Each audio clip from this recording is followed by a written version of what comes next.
maison. Parce qu'ils ne veulent pas que je partage quelque chose avec eux. À Dubaï, à Dera, à 9 dans une chambre, sur les lits des hôpitaux.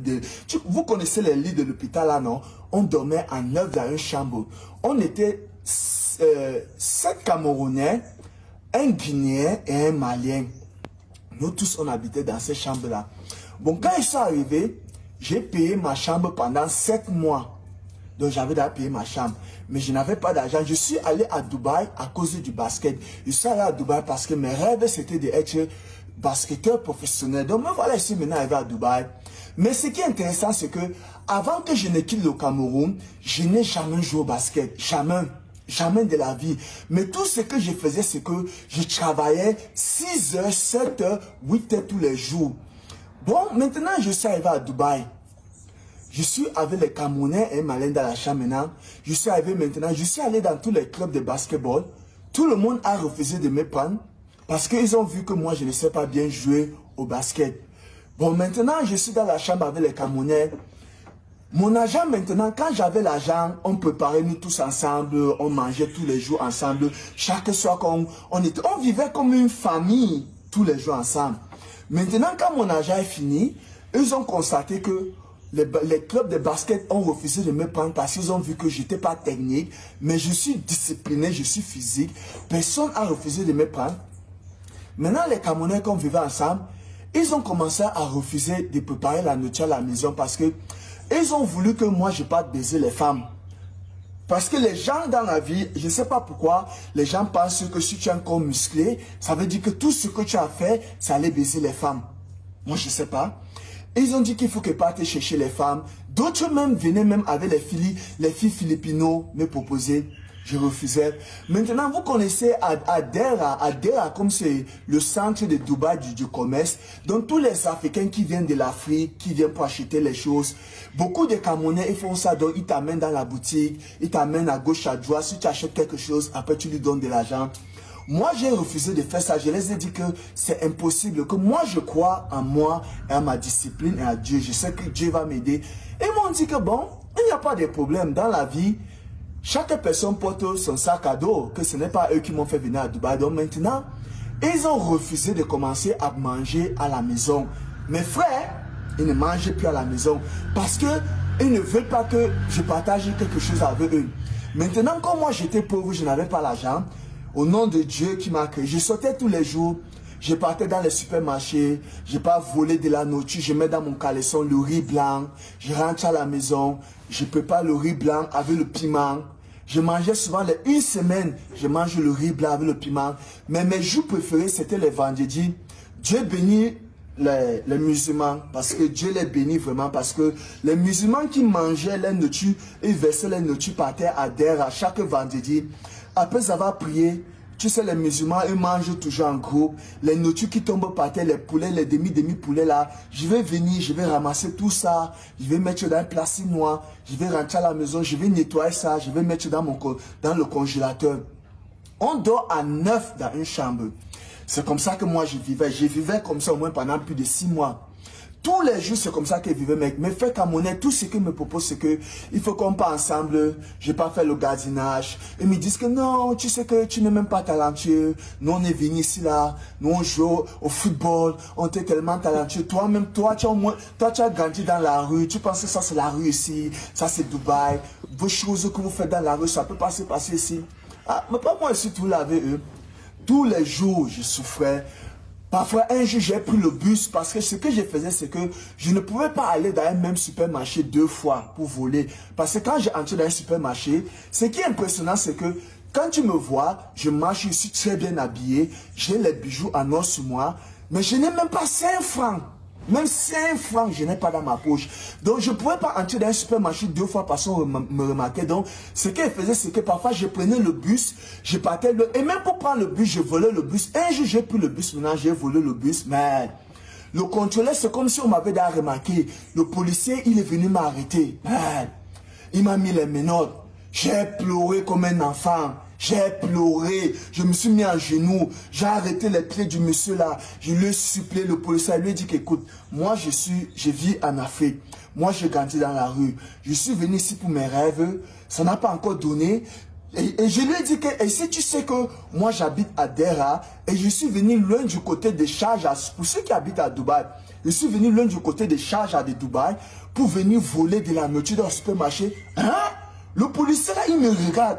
Il me dit que tu dis que quoi? Je lui dis que oui, je ne te mens pas. Je suis venu ici pour voler de la nourriture parce que je n'ai pas de quoi manger. J'ai faim. Le policier, il me voit, je pleure comme un enfant. Je suis grand de taille, musclé, j'ai les bijoux sur moi, je pleure, je me mets à genoux, j'arrête ses pieds. Je lui dis qu'écoute, moi je ne suis pas un voleur. Mais il faut que je suive parce que je sais que dans la vie parfois, c'est dans les conditions dures qu'il faut que tu gardes les bonnes habitudes parce que c'est là où Dieu il va te bénir. Je lui dis que je sais que c'est le vol, mais je ne fais pas ça comme un métier parce que quand je pars dans un supermarché, je pars seulement pour voler de quoi manger. Je ne pars pas pour agresser les gens. Mais le policier là, il me regarde, il me dit que mais dans ma vie, je n'ai jamais vu quelqu'un comme toi. Comment tu peux me parler les choses comme ça? Je suis un policier, tu n'as pas peur de moi. Je lui dis que non, moi j'ai peur de toi, mais c'est que dans la vie, il faut parfois dire la vérité parce que c'est seulement la vérité qui va te sauver. Quand tu dis la vérité de ce que tu fais pour ne pas faire du mal aux gens, c'est très important. Il me regarde, il me dit que mais tu as tellement la foi. Mais pourquoi tu vis comme ça? Je lui explique, écoute, je vis avec mes frères. Mes frères, ils ne mangent plus à la maison parce qu'ils m'ont proposé d'aller baiser les femmes, aller faire les choses. Il me regarde, il me dit que mais tes frères te demandent d'aller faire ça. Je lui dis que oui. C'est pour ça qu'ils ne mangent plus à la maison et il faut que je me bats. Je lui dis que souvent les vendredis, moi je pars dans la rue pour ramasser de quoi manger. Mais le policier là, il me regarde. Il me dit que merde, je n'ai jamais vu un homme de foi comme toi. Il me dit que toi, tu es incroyable. Tu es vraiment incroyable. Il me regarde, il me dit que merde, je ne crois pas que toi tu me dis que... Je lui dis que oui, je pleure comme un enfant, les gens me regardent, je me mets à genoux, j'arrête ses pieds, je lui dis que s'il te plaît, ne me renvoie pas en Afrique parce que si tu me renvoies en Afrique, ma mère n'a pas d'argent, mon père il est mort, moi je ne sais pas ce que je vais devenir dans ma vie. Je lui dis que moi je ne suis pas un voleur. Je ne vole pas, ça ce n'est pas mon métier. Je lui dis que regarde, un voleur ne peut pas être monsieur comme moi. Je lui dis que ma vie c'est le sport. Mais je suis arrivé ici à Dubaï, mon visa est périmé. On a refusé de me prendre. Mais le monsieur là, il me regarde. Il me dit que mais je n'ai jamais vu quelqu'un comme toi. Enfin maintenant, le monsieur là, il me laisse, il m'enlève les menottes, il me dit que vas-y. Je suis en train de partir, pam. Après, peut-être je marche. Après, je vois la voiture me suit derrière, il klaxonne. Ah! Je me tourne, je regarde, je vois celui, j'ai envie de fuir parce qu'il dit que mais le policier là, il a changé son avis, il vient pour m'arrêter, il me dit que non, viens.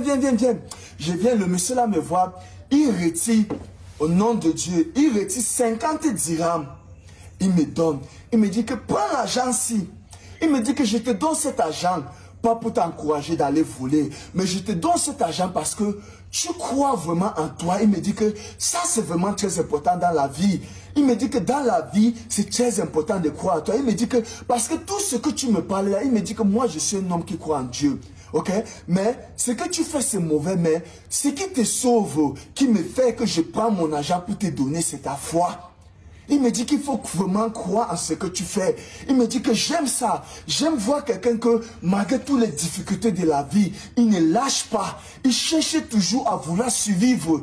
Il me dit que ça, c'est bien ça parce que moi, je n'ai pas vécu comme toi, mais j'ai lu ça dans le Coran.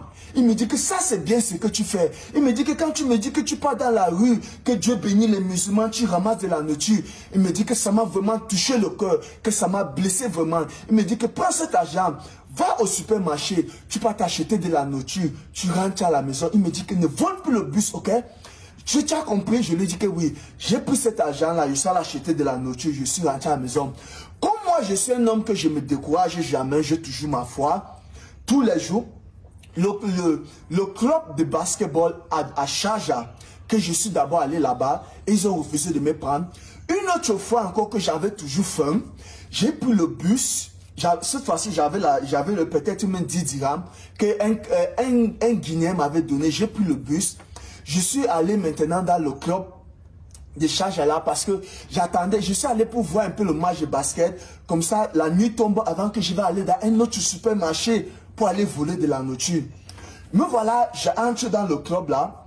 Le président de ce club-là, il a un bruit de... Lui, il ne vient jamais là-bas parce que lui, il travaille dans son bruit de pétrole. C'est son petit frère qui gère le club du basket. Me voilà le jour-là, je viens. Le président du club-là, il est là ce jour-là. Il est entier. Me voilà, j'entre. Je suis en train de marcher sur les gradins. Le président du club, il me regarde. De l'autre côté, il monte sur les gradins. Mais il commence à demander à les coachs que, mais c'est quel Américain là-bas qui est grand de taille, les muscles comme ça? Il me regarde, il regarde bien, je vois comment il s'est en train de me guetter. Il lui dit que, ah non, c'est pas un Américain, c'est un Camerounais. Et il n'a même pas les papiers, il ne sait pas bien jouer au basket, mais il est tellement physique, mais il ne sait pas jouer au basket. Moi, ici, moi là-bas, non, je suis assis parce que ça a perdu mon temps pour vouloir aller dans le supermarché pour voler de la nourriture. Après peut-être 30 minutes, je vois l'assistant du coach, il vient m'appeler que viens, je viens. Il me demande que tu as le visa. Je lui dis que non, je n'ai pas le visa. Il me dit que ah, ok. Je reste tout le monde là-bas, je suis assis. Après peut-être 50 minutes passées, ils sont tous en train de s'entraîner. Il m'appelle encore que je viens. Moi-même, je suis étonné que mais, le merci, qu'est-ce qui ne va pas aujourd'hui avec vous? Pourquoi vous m'appelez? Pourtant, je suis d'avenir si vous avez refusé de me prendre. Quand j'arrive maintenant là-bas, il me dit que le président du club veut te voir. Je lui dis qu'en bon, il me dit oui. Maintenant, je traverse de l'autre côté des gardens, j'entre là-bas. Il me regarde. Le président du club me regarde, il me dit que, mais toi, tu viens d'où? Je lui dis que je suis un Camerounais. Je lui explique mon histoire. Il lui dit que non, j'ai grandi dans la rue. Et je suis venu ici là pour me chercher, mais je n'ai pas le visa. On a refusé de me prendre. Il lui dit qu'il suis même venu d'ici. Les gens, il me dit que oui, les gens du club m'ont dit que tu dois venir ici. Il me dit que, mais est-ce que tu penses que tu peux jouer au basket? Je lui dis que oui. Il me dit que ok, va t'asseoir. Il me demande de rentrer au gradin. Je rentre au gradin, je suis assis. Maintenant, quand mon heure pour aller voler la nourriture dans le supermarché arrive, me voilà, je suis en train de vouloir aller au supermarché. Je suis en train de vouloir aller au supermarché. L'assistant du coach, il m'appelle encore. Là, c'est ma princesse aimée. So cool. Bonjour, madame. Go and run. Fais un peu le sport.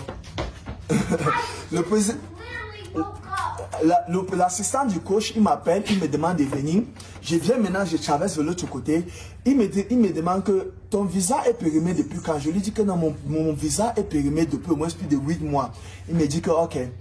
Il me dit qu'à ce temps là-bas, je suis assis. Moi-même, je suis étonné seulement que je suis seulement et pris seulement Dieu que Dieu aide-moi, il faut que les gens s'y. Après maintenant, le président est fini de s'entraîner, il m'appelle dans la salle.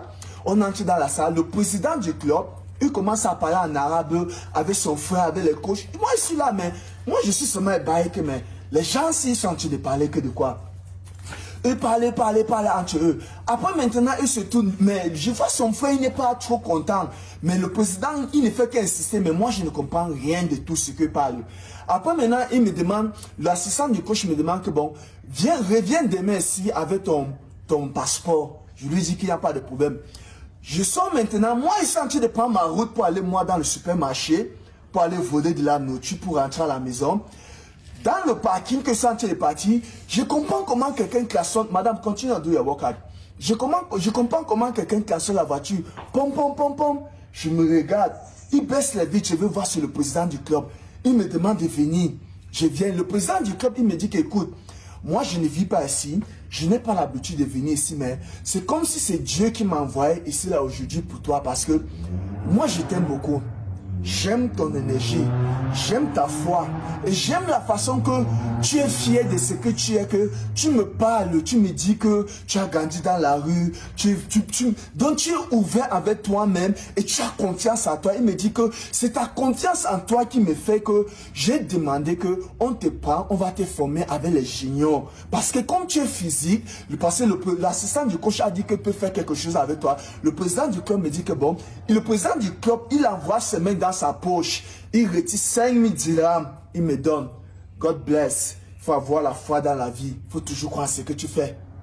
Il retire 5000 dirhams, il me donne. Il me dit que prends cet argent. Moi, je vais te payer de ma poche, ok?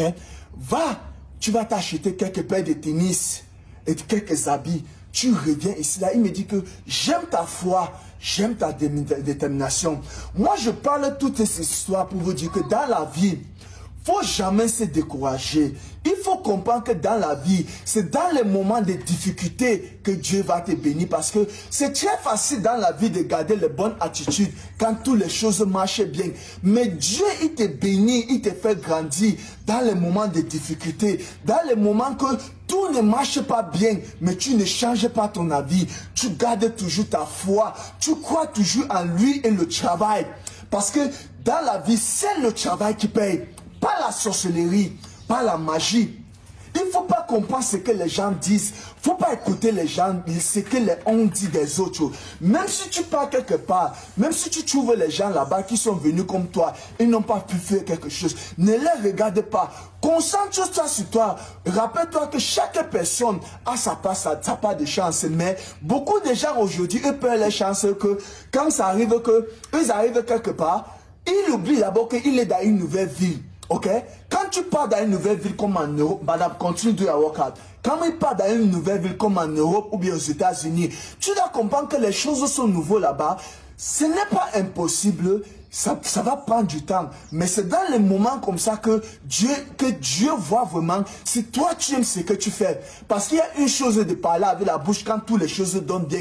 Est-ce que tu es aussi en mesure de garder les bonnes attitudes quand les choses ne donnent pas bien? Rappelle-toi toujours de ça. Seul le travail qui paye. La discipline en toi-même. En toi-même. Il faut croire en toi et en Dieu. Il faut avoir la foi de ce que tu fais. C'est pour ça qu'on dit dans la vie, fais toujours quelque chose parce que tu aimes. Ne fais pas pour faire plaisir aux yeux des gens. Jamais. Rappelle-toi, la promotion, ça vient de Dieu, pas de l'homme. Donc si tu aimes ce que tu fais, tu crois en toi. Regardez-moi, je suis allé d'abord dans le club de basketball là. On a refusé de me prendre. Mais parce que j'ai ma foi, je crois. Et la promotion, Dieu a fait en sorte que le président, que ce n'est pas lui qui gère le club, il est venu, il est tombé, il m'a regardé, il a aimé mon charisme et ma foi et mon croyance en Dieu. Il faut croire toujours en toi. Rien n'est facile, mais pas impossible. Discipline is the key of life. Let's go.